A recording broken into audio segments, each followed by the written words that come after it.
Once upon a midnight dreary, while I pondered, weak and weary, over a many quaint and curious volume of forgotten lore, while I nodded, nearly napping, suddenly there came a tapping, as of someone gently rapping at my chamber door. "'Tis some visitor," I muttered, rapping at my chamber door. "Only this, and nothing more." Ah, distinctly I remember, it was in the bleak December, and each separate dying ember wrought its ghost upon the floor.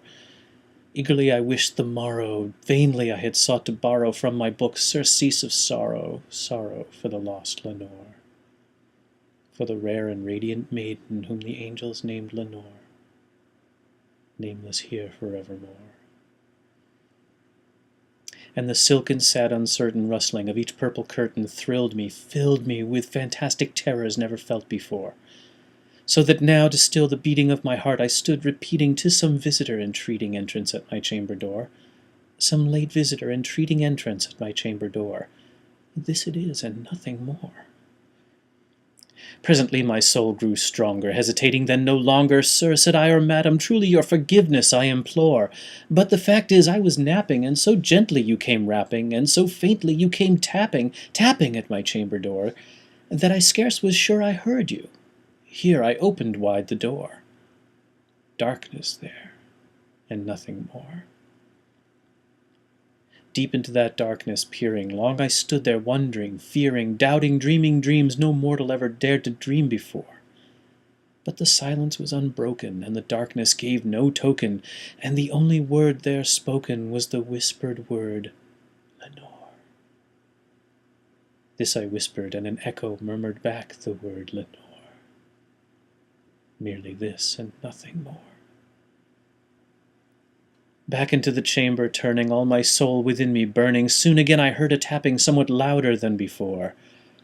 "Surely," said I, "surely that is someone at my window lattice. Let me see then what thereat is, and this mystery explore.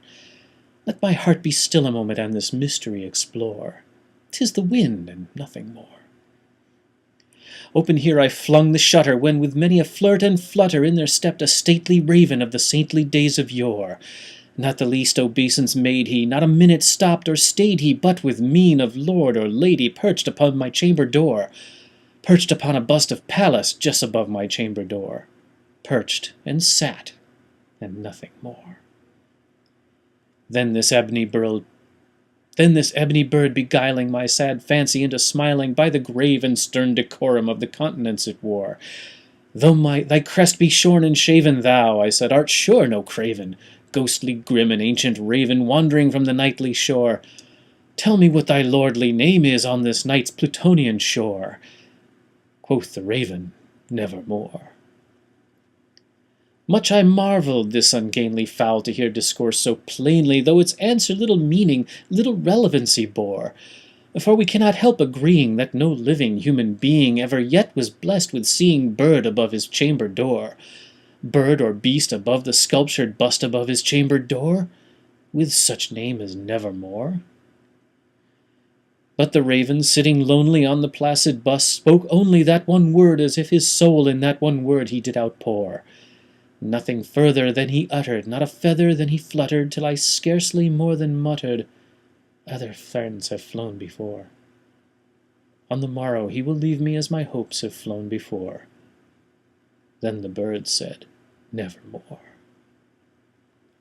Startled at the stillness broken by reply so aptly spoken, "Doubtless," said I, "what it utters is its only stock and store, caught from some unhappy master, whose unmerciful disaster followed fast and followed faster, till his songs one burden bore, till the dirges of his hope that melancholy burden bore, of never, nevermore." But the raven still beguiling all my sad soul into smiling, straight I wheeled a cushioned seat in front of bird and bust and door. Then upon the velvet sinking, I betook myself to linking fancy unto fancy, thinking what this ominous bird of yore, what this grim, ungainly, ghastly, gaunt, and ominous bird of yore meant in croaking "Nevermore."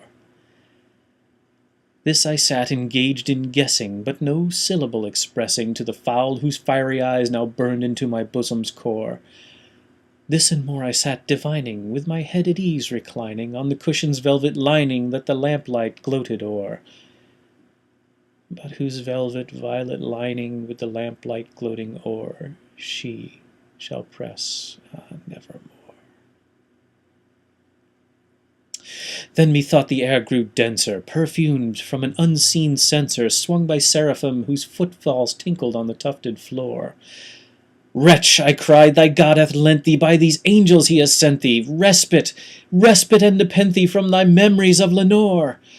Quaff, oh quaff this kind nepenthe, and forget the lost Lenore.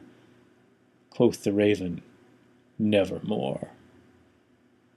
Prophet, said I, thing of evil, prophet still, if bird or devil, whether tempter sent or whether tempest tossed thee here ashore, desolate yet all undaunted, on this desert land enchanted, on this home by horror haunted, tell me truly, I implore, is there balm in Gilead? Tell me, I implore.